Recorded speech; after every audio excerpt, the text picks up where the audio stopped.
Bonjour, alors aujourd'hui on va parler de vente additionnelle et je vais vous donner 3 astuces pour mieux vendre. C'est parti!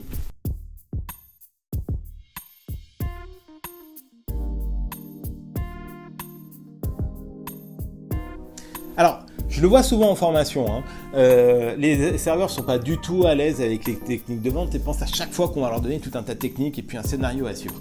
C'est pas du tout, mais alors pas du tout ce qu'attend notre client quand il vient au restaurant.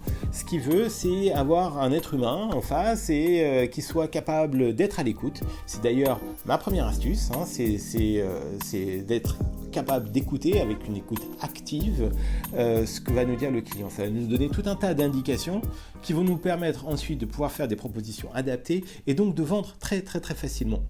Parce que vendre au restaurant, c'est avant tout satisfaire notre client et lui donner envie de revenir, de le fidéliser. Donc la vente additionnelle, c'est pas juste vendre des produits et augmenter son chiffre d'affaires, c'est aussi fidéliser notre client sur le long terme, lui donner envie de revenir parce qu'on a un contact sympathique, qu'on est capable d'écouter. Et vous allez voir que l'écoute, au final, c'est la meilleure des techniques de vente. Deuxième astuce, c'est votre capacité d'observer.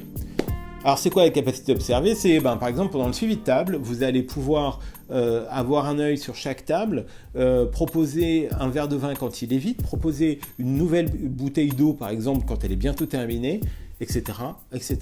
Et ça c'est de la vente facile qui va dans le sens du client parce qu'il n'a pas besoin de vous le demander, vous anticipez son besoin. Donc ça augmente aussi cette satisfaction et le fait de fidéliser, puisque ça va directement dans la qualité de service.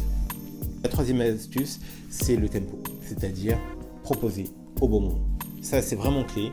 On propose un apéritif en début de repas, un café en fin de repas, un verre de vin au moment du plat principal, au moment du fromage, un digestif à la fin du repas. Vous voyez, c'est faire la bonne proposition au bon moment. Voilà, j'espère que ces 3 astuces qui sont faciles à mettre en place vous permettront de développer votre chiffre d'affaires. À bientôt!